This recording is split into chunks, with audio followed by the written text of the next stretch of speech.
Hello, in this video we'll be looking at Bodhicaryavatara, Kshanti Paramita, chapter 6, verse 30. Yah purvavat kriya kale kriyayastena kinkritam tasya kriyeti sambandhe katarannibandhanam. Now with the text up. Yah purvavat kriya kale kriyayastena kinkritam tasya kriyeti sambandhe katarannibandhanam.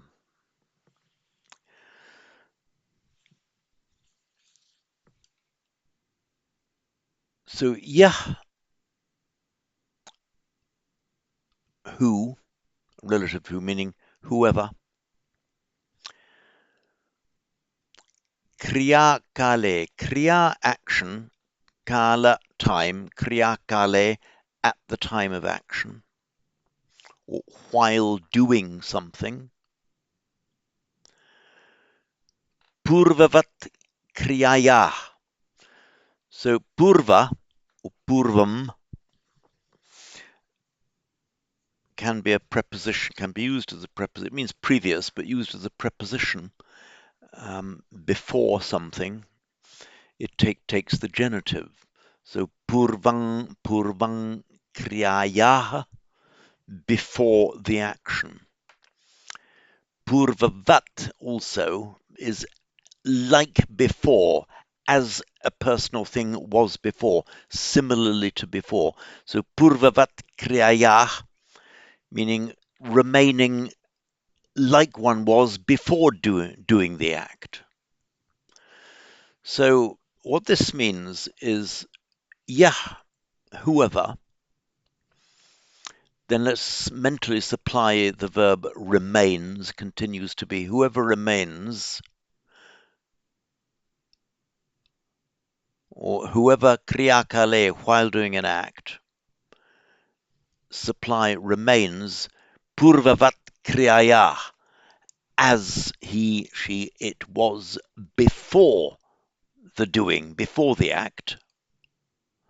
They're saying, well, if somebody is the same after doing an act as before the act, he's implying that it's absurd, that it's impossible that somebody can do an act and remain unchanged by the doing. So whoever remains as whoever while doing, or you can also interpret here, whoever having done while doing or having done an act, remains the same as before the act, tena, by that, or him, king kritam, what done, what has been done by that person. So it's a rhetorical question indicating the absurdity of saying that a person is always changed by the act or the doing of that person. The very doing makes you different from what you were before. He's saying here that if a person remains, after doing the act, remains exactly as that person was before the doing of the act, then what has been done, tena, kinkritang tena, what has been done by that person. Kriyaya is from kriya. Here we have the kriya,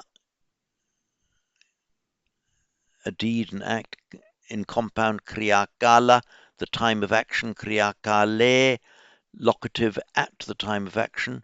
Purvavat kriyaya, this is the genitive from kriya, kriyayaha, and the final visarga becomes an S because of the following ta, kriyayastena.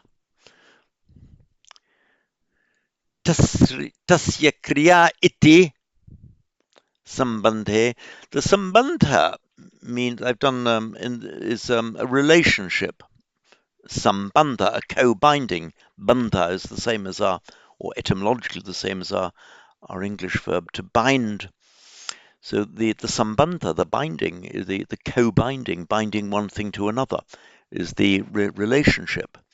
So here, sambandhe, in the relationship, but understand in the description of that relationship. So tasya kriya iti sambandhe. So in describing the relationship, tasya kriya, that person's act, iti, unquote. It was that person's act, iti sambandhe. So in this description, of the relationship, kataran nibandhanam, which, katara means actually which of two. It makes a neuter, katarat. And you'll see that I've done, I've lost my text boxes again.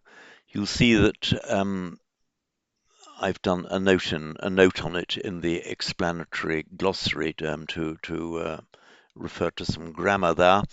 Katara makes its neuter form, not kataram, but katarat. It would be kataram in Pali, katarat in Sanskrit.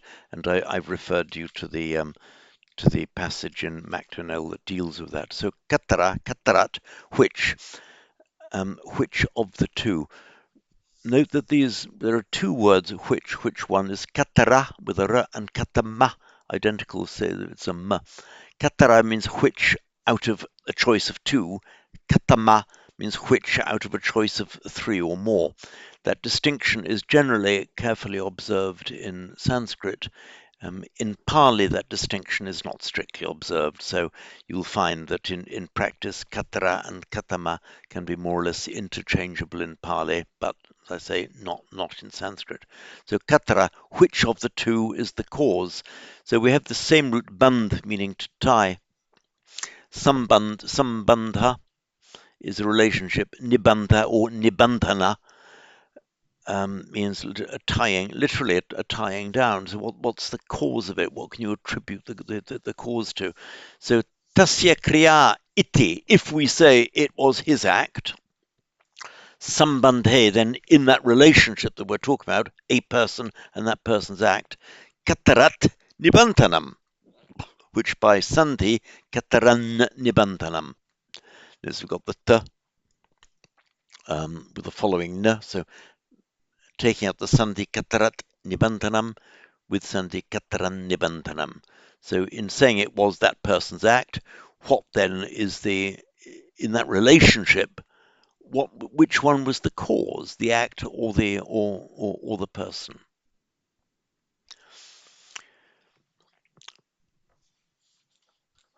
So I'll just give you